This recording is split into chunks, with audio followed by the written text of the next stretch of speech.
Assalamualaikum warahmatullahi wabarakatuh. Balik lagi ke channel aku, Sabrina Velia.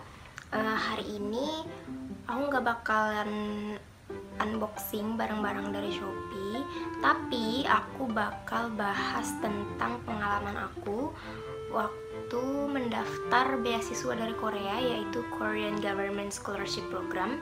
Itu beasiswa untuk belajar ke Korea untuk jenjang D3, S1, S2, dan S3. Sebelum masuk ke videonya, jangan lupa klik tombol subscribe di bawah. Terus jangan lupa like juga. Jangan lupa share juga video ini ke teman-teman kalian apabila kalian merasa video ini membantu untuk teman-teman kalian yang ingin mendaftar beasiswa ini juga.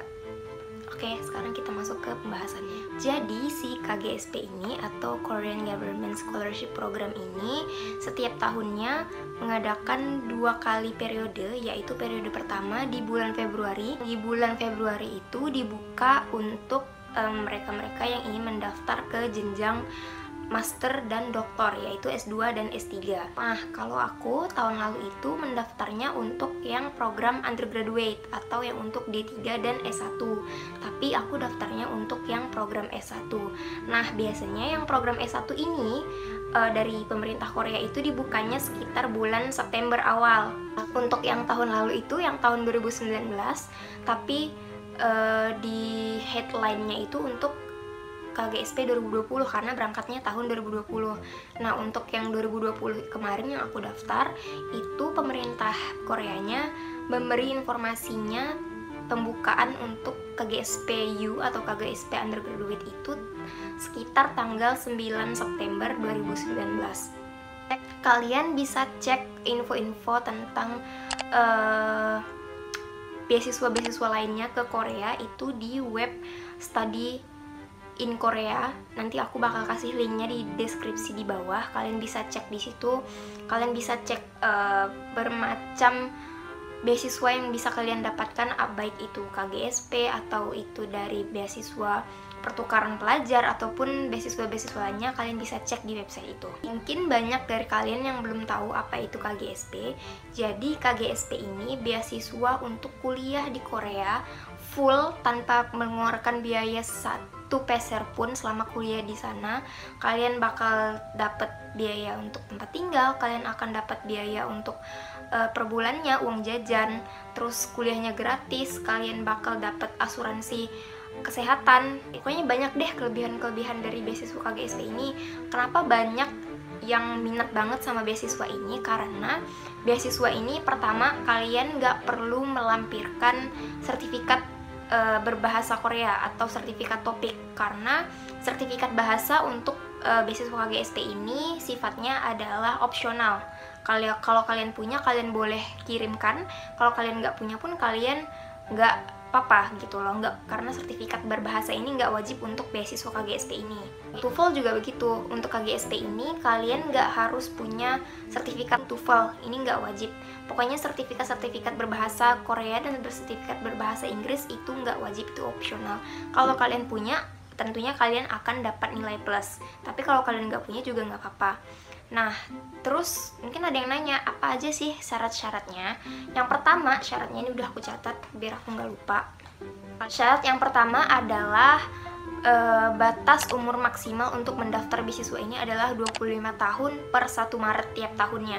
Jadi kalau misalnya tahun depan kalian sudah umur 26 tahun, artinya kalian udah nggak bisa daftar lagi. Terus kalian harus sehat secara fisik dan mental.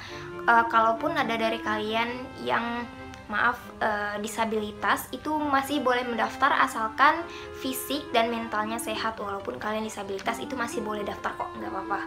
Terus yang selanjutnya, kalian sudah harus lulus SMA atau akan lulus SMA. Kalau misalnya kalian sudah lulus, kalian harus melampirkan ijazah. Kalaupun kalian belum lulus, kalian harus melampirkan surat keterangan dari sekolah. Kalian bisa minta ke sekolah kalian surat yang menandakan kalau kalian akan lulus dari sekolah kalian gitu loh. Nah, untuk yang belum punya ijazah ini, di form pendaftarnya itu sudah ditulis oleh dengan penyelenggara beasiswa ini bahwa kalian harus menyertakan ijazah kalian saat kalian sampai di Korea nanti, kalau misalnya kalian terpilih untuk mendapatkan beasiswa KGSP ini. Oh, aku juga lupa. Kalau misalnya kalian udah lulus S1, udah pernah mengemban S1 sebelumnya dan sudah lulus, sudah mendapatkan ijazah S1 kalian nggak boleh mendaftar lagi untuk beasiswa ini.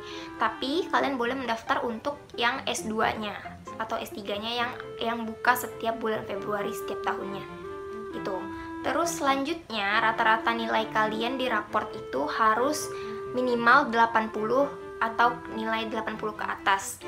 Kalaupun nilai kalian ini kurang dari 80, kalian harus masuk ke 20% ranking teratas sekolah kalian ataupun ranking paralel kalian. Jadi pastiin nilai kalian cukup dan ranking kalian juga mencukupi untuk mendaftar beasiswa ini. Gimana kalau misalnya nilainya nggak cukup ataupun rankingnya nggak cukup, boleh aja daftar, coba, karena untuk pengalaman juga kan, kita nggak pernah tahu kan, misalnya pendaftar di tahun yang kalian daftar itu nilainya ternyata juga nggak tinggi-tinggi banget, jadi kalian masih punya peluang 50 banding 50, jadi coba aja, jangan cepat nyerah hanya karena nilai kalian nggak cukup ataupun ranking kalian nggak cukup. Terus selanjutnya, kalian belum pernah dapat beasiswa Korea sebelumnya. Jadi buat kalian-kalian yang sebelumnya mungkin udah pernah dapat beasiswa untuk pergi ke Korea, apapun itu beasiswanya, entah itu beasiswa kuliah, entah itu beasiswa pertukaran pelajar ataupun beasiswa lainnya yang kalian pergi langsung ke Korea, itu kalian nggak boleh daftar atau nggak bisa daftar karena di persyaratannya sudah jelas bahwa penerima beasiswa ini harus belum pernah menerima beasiswa ke Korea dari pemerintahan Korea apapun itu bentuknya. Selanjutnya adalah kalian tidak ada permasalahan atau tidak ada pembatasan dari pemerintah Indonesia untuk tinggal di luar negeri. Selanjutnya, untuk kalian-kalian yang sudah lancar berbahasa Korea, kalian akan diberi prioritas. Terus untuk kalian-kalian yang mendaftar di jurusan teknik ataupun jurusan sains dan kalian-kalian yang berasal dari keluarga kurang mampu, itu akan mendapat prioritas dari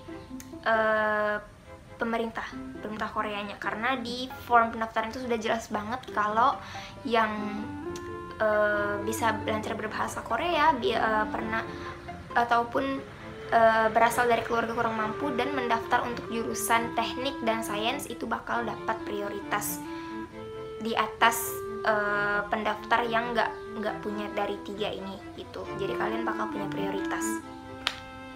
Terus selanjutnya, setelah syarat-syarat tadi aku jabarkan, kira-kira berkas apa aja sih yang diperluin? Di formnya itu kalian akan mengumpulkan formulir pendaftaran yang mana itu sudah disediakan dari pemerintah Koreanya. Itu perjanjiannya adalah perjanjian di mana kalian tidak akan melanggar peraturan-peraturan yang sudah diberikan oleh pemerintah, dan kalian harus mengganti uang yang sudah dikeluarkan untuk kalian sebagai penerima beasiswa.